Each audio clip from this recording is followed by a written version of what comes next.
Hey everybody, hope you guys are doing good this morning. Got a really good lure modification tip for you guys this morning that I really think is going to help you all catch a lot of fish, particularly this spring once that water temperature starts to get up close to 50 degrees. And that's how to modify a Ned rig to catch more fish. And before we get started, just want to remind you guys, tonight Johnny and I have our Fish the Moment virtual seminar on pre-spawn patterns. I'm not sure if there's any openings left. You guys might go to fishthemoment.com and check and see if we got a couple more slots open. It's going to be a really good seminar tonight, so I hope you can join us with that. So anyway, let's talk a little bit about Ned rigs.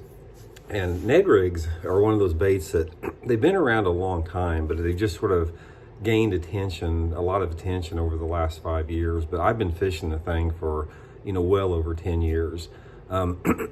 It's been around, like here in the Ozarks for a long time. A lot of local guys like myself have known about it. We've fished it for a lot of years and really know how effective it is.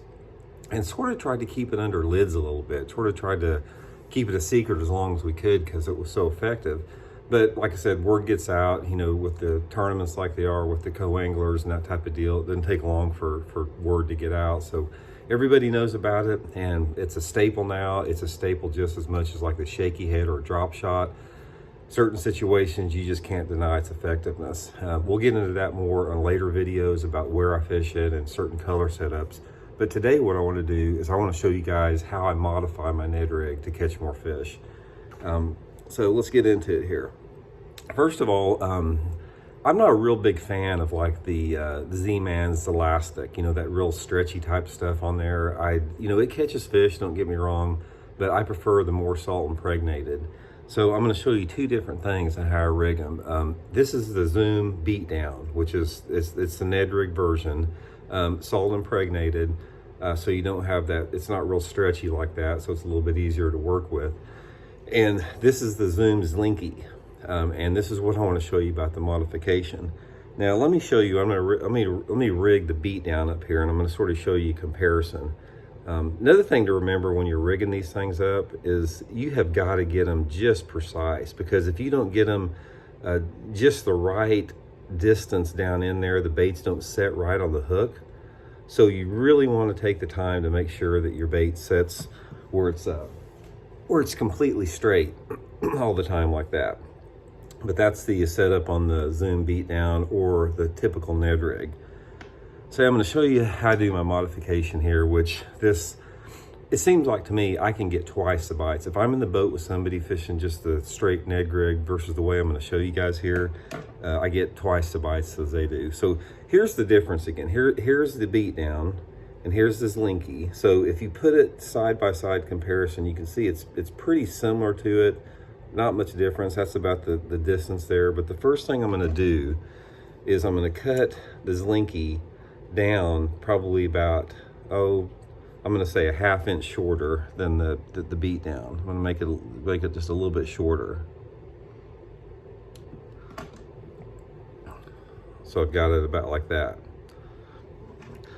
Now what the deal is on this, there's a couple different things about the look that it gives you. The next thing I'm going to do, and here's the side-to-side comparison. Regular beat down, and this is what I've cut down here. See the size comparison. Next thing I do is I take the bait and I rough it up. And this is really critical right here, because this is going to give you the look that you simply can't duplicate with like the Z-Man elastics or even the beat down quite as much. The beat down doesn't quite have as much salt as this Linky does. So here's the difference here, as you can see after roughing it up. Here's the beat down out of the box, and here's this Linky I modified like that. Okay, so the next thing I'm going to do is I'm going to rig it up. And here again, I can't stress the importance is getting it in there just the right distance to lay it flat, because sometimes you'll have it where it's a little bit crooked like that. You don't want that. It's just not going to work that good. Sometimes you have to do it back and forth over. I've got that. And what's going to happen a lot of times is sometimes on the head like that, you've got some of the plastic that's a little bit too flat, a little bit too fat. So I take a pair of scissors and I sort of trim around the head because I want the plastic to sort of be, you know, just sort of flush with the head of the bait. So I've got it like that. Next thing I do is I come through the bottom of the tail and I slice it right up the middle to the back of the hook. Just not to the back, but just almost to the back of the hook.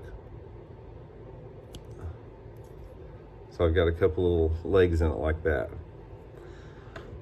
So here's my finished product next to the traditional one.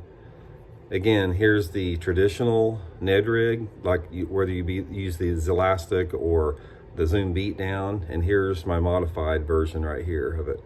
Let me get a little bit closer on there, you can see. Just super diminutive, same deal, and I can promise you guys, this little setup right here with the fork tail in it like that, you know, when you're working that bait and you're popping it off the bottom, that tail will separate just a little bit. But here's the same deal with fish. You know, fish see this all the time. They see this profile, this size of Ned rig all the time, but they don't see this very often, especially with the tail fork. Sometimes also I'll put a little bit of chartreuse or a little bit of orange on the back of it. But man, I just can't tell you guys how many, you know, especially big smallmouth I caught on this thing. This is just a killer bait. Like I said, I'm gonna start using it a lot. You know, when that water temperature starts to hit, you know, that 50-degree mark, it's gonna be good all the way through the post spawn. And then again in the summertime of the year, sometime when those fish get a little bit deeper. But there it is, that's my Secret Ned rig. Really simple modification. But like I said, if you throw it just like this, if you throw just the straight, normal, you know, Ned rig like this, give this one a try, because I promise you it's going to get more bites. Next time you're out with one of your buddies, try it. Have them throw the straight Ned rig, not modified, not roughed up, not split on the tail, same size. You throw this little smaller version with the tail split on it, roughed up, slinky, and just wait and see what happens when you do that.